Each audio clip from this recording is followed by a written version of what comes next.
Hi, welcome to Aging Gracefully with Julie Roca. My name is Julie Roca, and today we are going to talk about something that I think is very important. 6 out of every 10 people living with Alzheimer's or dementia will have a time that they wander. It can be frightening, devastating. Today we're going to talk about some ways that you can prevent wandering, that you can kind of start to notice when someone may be wandering, and we're going to bring some great concepts and some ideas for how to report if that happens to you. So today I've brought Jennifer Braisted, one of my longtime friends and another fellow passionate Alzheimer's advocate. So welcome, Jennifer. Thank you. It's great to be here. It's great to have you. Now, you have been with the Alzheimer's Association for a lot longer than I have been, since 2015, right? Yes. Yeah. So what brought you there? So I, got my start working in political work, but Alzheimer's was something that had affected my family. My great aunt actually had been diagnosed just a few years before that, and there was a real lack of understanding of the disease and all of the implications of it because, things were happening where, my family, we just thought, oh, Alzheimer's, dementia, memory, that's. Yeah. But it actually affected, and, as we know, behavior. And so my Yes. aunt, who is this sweet little Midwestern lady, she actually was Baker acted, or their state's form of Baker acting in Minnesota, because of issues that she wasn't able to articulate and behaviors where she was lashing out because she could not effectively communicate. And so it was just really heartbreaking, and just wanted to learn more and be able to do more. And so that is what started my journey. Unfortunately, I've had other family members, experience Alzheimer's or other forms of dementia. I became just a few years ago a caregiver for my grandparents, and my grandmother had dementia. She's, since passed, but, it's taken on a whole new life, but, just so incredibly important. Yeah. Yeah, definitely. And you are the Director of Government Affairs with the Alzheimer's Association, right? Yes. So that's a lot of responsibility for sure. And I know that a couple of times a year you are very busily trying to get people like me who do things in life other than just the Alzheimer's Association to kind of gather together and advocate, and it's wonderful. So we're going to talk about that a little bit more later. Yes. And then you have been doing some pretty great things with a plan called SHIP, which is our state health improvement plan. Right. So, I have to just give a plug for our state, because the state of Florida is very proactive about Alzheimer's and dementia. And there's a reason for that. Yes. Right? Yes. How many people do we have living with dementia in our state? So we have in Florida over 580,000 Floridians who have a diagnosis of Alzheimer's disease. Wow. That's the second highest number in the entire country. We're just after California. Yeah. We have the second highest prevalence of 65 and older population. But more than that, we also have over 828,000 individuals who are providing unpaid care to these individuals. Let's say that again, unpaid care. Absolutely, unpaid care. Yeah, and that is staggering. And so when you talk about the fact that 6 out of 10 people living with Alzheimer's and dementia are going to wander, that is a large number of people. It is. A large number of people. So there are some great things that you can do if you have a loved one that has Alzheimer's and dementia, to be very proactive about it helping in case they do wander. Right. So let's talk about that a little bit first. What I think this is one of the most important things to do if you get a diagnosis of Alzheimer's and dementia. Don't wait until your loved one really can't communicate anymore, or you're in, all the different stages that different doctors tell you they're at. as soon as you have that diagnosis, could you go to the Persons with Disability Registry and register your loved one? Yes. Yes. And just to kind of explain that, just last year, the Florida legislature passed legislation to actually establish a persons with disabilities registry. Now, this is a voluntary registry, so it's not a Right. requirement, because sometimes there is some trepidation, understandably, with having to sign up for programs when someone has a diagnosis. But this is a way to notify your local sheriff, law enforcement that you have a loved one with a diagnosis and, making sure that if they wander, if there's an issue, that when they pull up their file and they look up their information, they understand that and are able to put in the proper protocols. Yes. And why that's so important, one of the reasons why is you explained with your aunt, she ended up getting Baker acted. Right. So if the law enforcement officers understand that they are looking for or they're dealing with a person that has dementia, even if they appear to be coping quite well, um, then they are not going to be as likely to Baker Act them, Correct. which is going to help in the world of placement, like in my world, that helps me tremendously. Once someone has been Baker acted, it's not impossible, But it's so difficult. but it's so difficult. It's So, really almost a scarlet letter on them after that has occurred. And yeah, it's and really not tough. that the scarlet letter can't be wiped a little bit with medication management and things like that, that we know that we can kind of help you put into place. But the goal is to not get them Baker acted. Right. And so, one of the other great things that we have been really pushing for here in the state of Florida is some legislature for dementia training Yes. for law officers. Tell us a Yes. little bit about So that. this is, very new, very exciting for the upcoming legislative session. But actually, Senator Danny Burgess, who is in the Hillsborough County area, who sponsored the Persons with Disabilities Registry legislation in last year, is filed legislation that will create a continuing education option on Alzheimer's and dementia for law enforcement.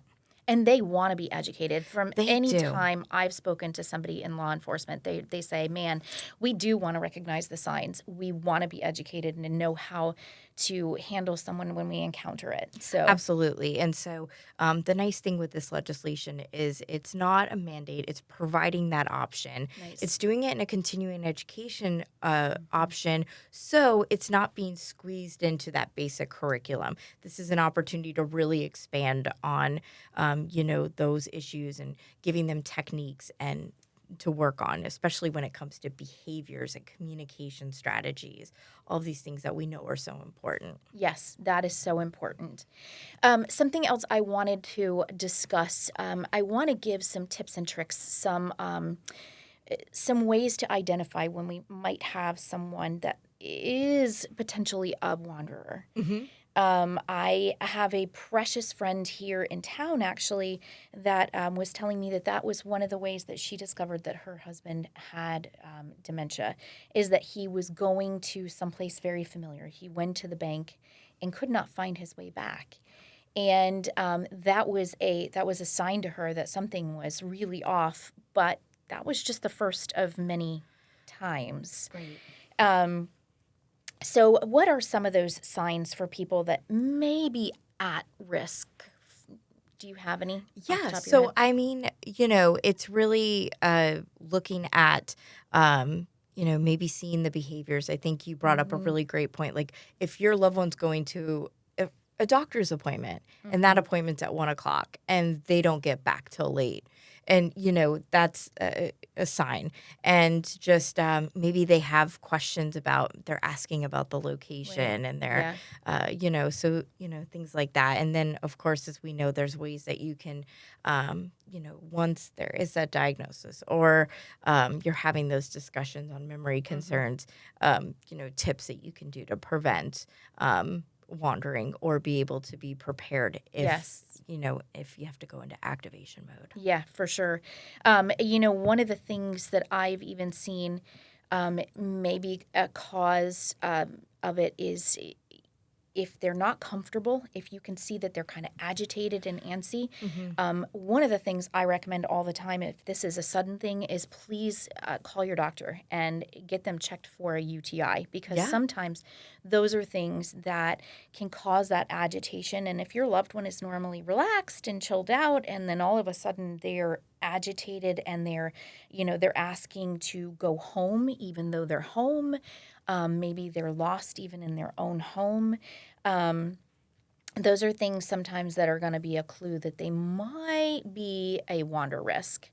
And some of the things that we know that we can reduce the risk, sometimes people don't think that they're humane, but putting locks on the door that Yeah. maybe your loved one is too complicated for them to be able to Right. handle. Not that we want to lock a loved one in, but sometimes a For lock their is protection, a yeah. good idea for their protection. No, an alarm on the doors as well. Doors Even if, and beds. yeah, I was gonna say, even if it's in a other, an interior room, to have that just to be notified. So Some of the other things that I really like, and I go to alz.org all the time. So it's a tremendous resource. It really is. it really just is. So if you're ever kind of wondering if your loved one might be at risk and things that you can do, go to alz.org and look up wandering. And there's a whole page and resources that you can connect to and everything. So not to just shamelessly plug the No, Alzheimer's no, Association, but but for it really sure. is a wealth of information, and you can actually just go to alz.org/wandering, and it'll directly lead you to Yes. that. Yeah, So, for sure. it's an incredible resource. It really is, Yeah. and it's very user friendly as well. I find that you can share that with families, and they're able to navigate it well, Yeah. where it's not getting lost and all of that. Yeah. So, One of the things that I thought was really creative that they said on there is if your loved one is agitated, antsy, and a wander risk, you may want to camouflage doors that are exit doors. right, In one of the communities that I lived in, we actually paid a lot of money to have a what looked like a library on the door, and the people did not even see it yeah, as being an exit opportunity. So some of those things sometimes can work I love that idea and too. make them Yeah, still feel comfortable and cozy. Um, Cars are a big deal. they are. I get people all the time saying, well, I cannot stop my loved one from leaving. And I have told people, if you can't strap your most precious cargo into the car and know that they're going to safely get there and back, do not allow your loved one to drive. So whatever you need to do, if you need to remove pieces and parts, and I'm not an engineer, so I have no Sure, idea sure. what pieces and parts to pull. If you need to hide keys, I was gonna say, hide the keys. Yeah. That's do what you need to do to keep your loved ones safe. I recently had a family call, and the daughter said, "Oh my goodness, my mom and dad live in Gainesville, and they found them in Maine 3 days later, extremely dehydrated." yeah. And it was that thing of we should have taken the keys, I know. and we There's some really great research happening that's actually being funded through the Ed and Ethel Moore Research Program, which is a Yep. Florida-funded research program that we've advocated for before. Yes. But it's actually down in South Florida. It's at Florida Atlantic University, and they will actually test people to see if they will give them a driving test. Nice, and And we so need that everywhere. I know. So it's like, can we expand this, because it's really a pilot right now. But it's really great because even a caregiver could go and be like, you know what, I just want to get myself, test my driving skills. And then their loved one may be able to do that. And so I think it's a way to start the conversation. It's a way to, Yeah. put things in action. I just dream that we'll be able to take that statewide one day because I think it's just a fantastic program. Yes. And it's just so critically needed. And I probably have that frustration from family members weekly, at least once a week, where Yeah. they say, "I don't know how to take the keys." I know.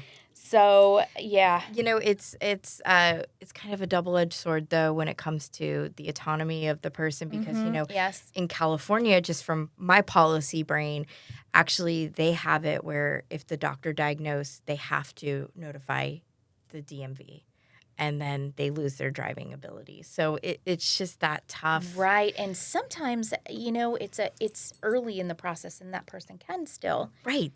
drive. So So I get it's it. I that, get it. but that's the kind of things you have to think of when you're working on policy and what are the ramifications and the implications and ensuring that, an individual with Alzheimer's or another dementia still has that Yeah. dignity and quality of life. So, Yeah, true. but it's all about protecting them as well. So things that family can do and Yes. being Yeah. able to like implement testing the driving skills and stuff is so critical. It is critical. And you can use your doctor to help in those areas. Right. For sure. And in fact, if you have someone that is restless, is agitated, is constantly asking to go home, even when they're home, speak with your healthcare professional about that because there may be something that they can do as far as medication management. There could be something that a psychiatrist can do to help Sure. out with that. A lot of times, as the disease progresses, people think that home is their childhood home at 5. Right. And you're not going to tell them, even though you may try, hey, listen, this has been our home for 35 years. They're Right. not going to understand that Yeah. because that's not where their brain is. But there are ways to get help. There are. So make sure that you are seeking that help. And another thing I would be remiss if I didn't mention, but we talk about the association, but we do have a lot when it comes to driving and driving safety. There are checklists to have, but there's also a pledge. And that you can sit down with your loved one, especially in, Early stages. early of that Yeah. diagnosis and talk about, listen, when are we going to say it's okay to give up the keys? And you both sign it. And that's kind of your pact and your pledge that going forward, this is when. I love that. Yeah. And so that's a really great tool that's online that, you can look up on alz.org. Not to push, but it's a great resource. And I think it's a great way to start that conversation. Absolutely. And to have that conversation. And So, that allows us to keep our independence for as long as possible because Right. we made that decision exactly. for ourselves. Exactly. And I love that. Yeah. So before we go, tell us a little bit about Rally and Tally. Oh. Because this is the opportunity for regular, everyday people like me to advocate and to allow our voices to be heard. Absolutely. So this is the Alzheimer's Association. It's our annual advocacy days in Tallahassee. It is open to anyone who has a story who's been affected by this disease, impacted in any way. It's your opportunity to meet with legislators, to share your stories, and to get legislation like this dementia training for law enforcement passed. And it's really hearing our stories collectively that really moves the ball forward and helps us get these policy wins. And it is effective. Last year we saw training signed into law for all long-term care and really closing those gaps that existed. And so, we're working on this law enforcement law, and it's really to provide that support to make sure that our, first responders, our law enforcement, those who are out there boots on the ground are equipped with the resources they need to protect, our loved ones. So it's a great opportunity. You can learn more at alz.org /CNFL. And, we would love to have you join, and it's a great opportunity. And I'll put Okay. information in Perfect. in the information line there. And it's going to be February 13th and 14th. Valentine's Day. It's I love the it. perfect way to express your love for anyone that loved you've ones. had that's been impacted by the disease. Yeah. So, And honestly, just a personal story, I was able to start doing that several years ago. And when I first went into, especially one of our leading politicians, and I'm not going to mention a name, they really didn't know that much Right. about the disease at all. It was their first year kind of being introduced to it.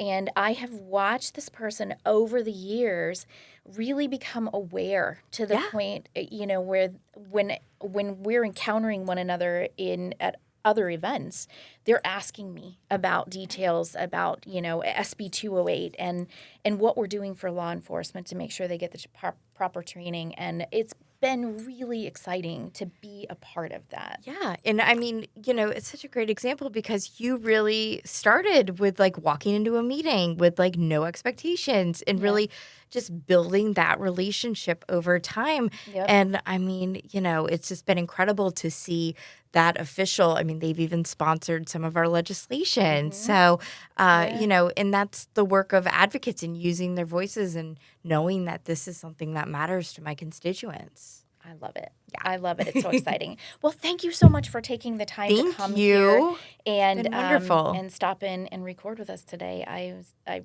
very honored that you took that time. I appreciate it. Happy to be here. Thanks, Jennifer. If you liked this, please take a second to like and subscribe, and above all, share with someone else. This is a tool that we want to be able to use. And definitely check out the links in the details. I am going to make sure that you can connect to alz.org. And if you want to advocate with us in Tallahassee, I want to make sure you have that information as well. Thank you so much.